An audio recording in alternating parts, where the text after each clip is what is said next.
Champions Cup, folks. Leicester against the Sharks, and it seems like I've got my knack of picking the wrong games to watch going once again. I'll admit, I didn't check the lineups before I picked the game to watch. I just looked at the fixtures list before I went to bed last night. Saw Tigers against Sharks, 6:30 in the morning. Let's get up to watch that one. I saw the Leicester team lineup at the start of the broadcast, and I thought it's a pretty bloody good looking team.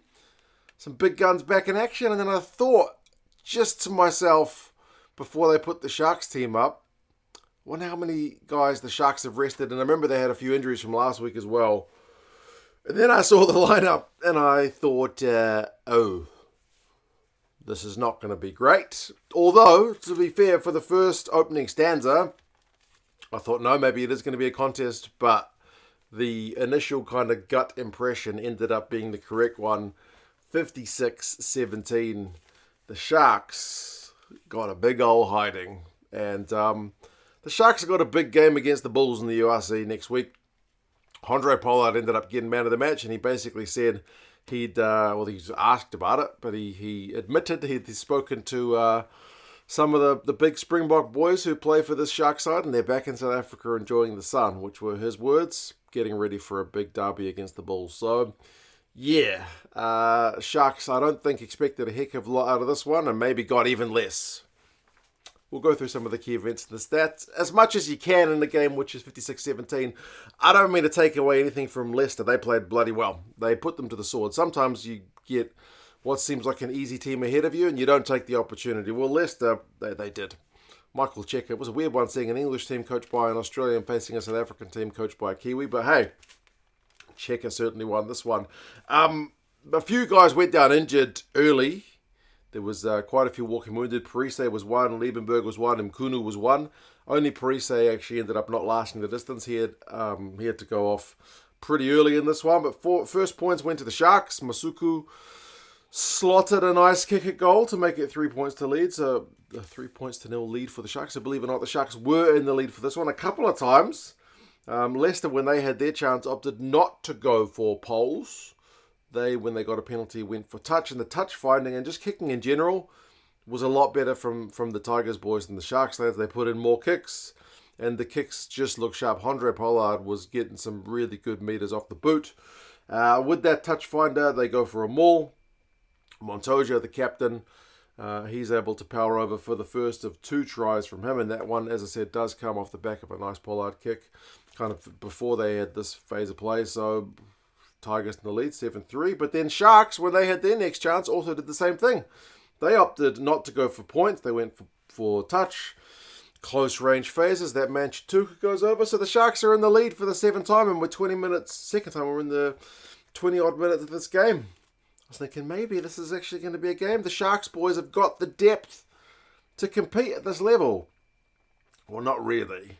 Pollard put a high ball not too long later, which Hendricks took. He was playing at 15 for this one, and the Tigers boys just swallowed him up at the breakdown, which led to a penalty, which led to going a touch, which led to a maul, and led to Montoya getting his second try in 25 minutes. So back into the lead, the Tigers lads, 14-10, and they would not relinquish that lead. They would just go on to extend it.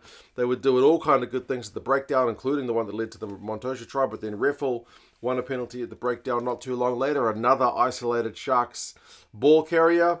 And then, if you're a Sharks fan, you'd be frustrated with this try because the Leicester boys just with their kick for touch, and that man Keita trying to keep it in the field of play is fine. But if you are going to, as he's standing on the touchline, if you're going to tap it back into the field of play and not control it yourself, you better hope one of your teammates is on the same page as you. In this case, no. Nobody. And Ollie Hassel-Collins, doing a pretty thankless task 99% of the time, is just chasing that kick hard. Finally gets his reward for all those kick chases he would have done throughout his career. That kick goes fielded in play, doesn't make touch with Keita's intervention, but it is a gift try to Hassel-Collins. He pounces on it, so 21-10. And that's kind of the moment I thought, this game's going to get messy. It did continue to get messy. Leicester got the bonus point try not too long later. Attacking scrum, Hassel-Collins down the left wing.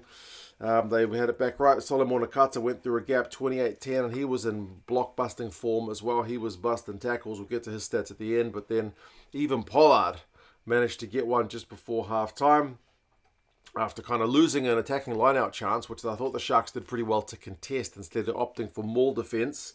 Despite the fact that they had that, they were able to punish with Pollard. It was a few kind of good guys in the carry. I think it was Martin who had the assist with that one. But yeah, 33-10. 33-10. It's pretty much game over at halftime. Leicester have had 59% possession. Territory's pretty even, but they've had 4 turnovers, 1 to none. They've had 6 line breaks to 2. And the Sharks boys have had to make almost double the tackles. So it's not been a great first half of rugby for the Sharks, despite the couple of times when they actually took the lead. Second half doesn't get any better. I mean, they had to have a ref change. Piatti took a knock at the end of the first half, doesn't come back on. So you got a new ref in the second half. The Sharks guys conceded more points. Van Portfleet, he showed some pretty good footwork to go over from relatively close range, 42-10. The Sharks did manage to win a penalty on defence not too long later, and I thought, right, here we go. They missed touch from the penalty. Like, some of the stuff you just play in a better team, but missing touch, man, that's schoolboy stuff. They did at least finally get a try on 60 minutes. Ethan Hooker, who's not a hooker, he's a midfielder. Well, he plays various positions throughout these games, doesn't he? But, he managed to get one from a bounce pass to make it 42-17. You're thinking, man, maybe they can get 2 more, because the game has kind of evened up a little bit. It's slowed down a bit. Sharks have had some ball. Maybe they can get 2 more in the next 20 minutes. No, they pretty much spent the rest of the game on their own goal line defending. They got a yellow card warning for too many penalties conceded at one point, and then Mkunu managed to get that yellow card for not being back 10 from a quick tap from the Leicester boys. They managed to score a try a minute later through Clare. So, 49-17. And then they got an icing on the cake one through Leone with the clock in the red. They just wanted to keep pushing out that points advantage, so it becomes an absolute rout. Hopefully the Sharks lads who were rested are enjoying the sunshine, but they wouldn't have enjoyed seeing their mates get pummeled up north. But as I said, it was pretty much on the cards. It was always going to be, I think, basically the scoreline. That was going to be the only factor once the lineups came out. It kind of sucks, doesn't it? You see it a fair bit in the Champions Cup. The B teams away tend to get hidings, but every now and again they put in an upset. In this game, though, not to be. Line break, 7-3 Leicester. Turnovers 1, 9-3 Leicester. Possession, 59-41 Leicester. Territory, 55-45 Leicester. Turnovers conceded. There you go, Sharks. You won a stat, although it's a negative stat, 19-11. How do you have less ball, significantly less ball, and significantly coughed up more ball? Cracknell had 20 carries, 17 tackles, and 4 defenders beaten for the Tigers, so that's quite a shift. Dylan Richardson made 16 tackles, but I mean, like, Labaskakni missed like 4 tackles. Come on, man. Can't be doing that. Kata beat 8 defenders, which is pretty huge. Good win for Leicester. When the Champions Cup gets back underway next year, the Sharks will host Toulouse. It'll be interesting to see what side Toulouse field for that one.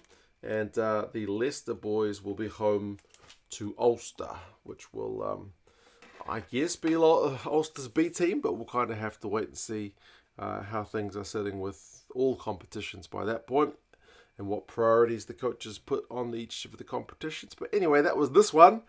You guys let us know your thoughts. I think I'm going to go watch the Quins and Stormers next, but I haven't checked the lineup, so maybe I should do that before I actually invest myself in the game.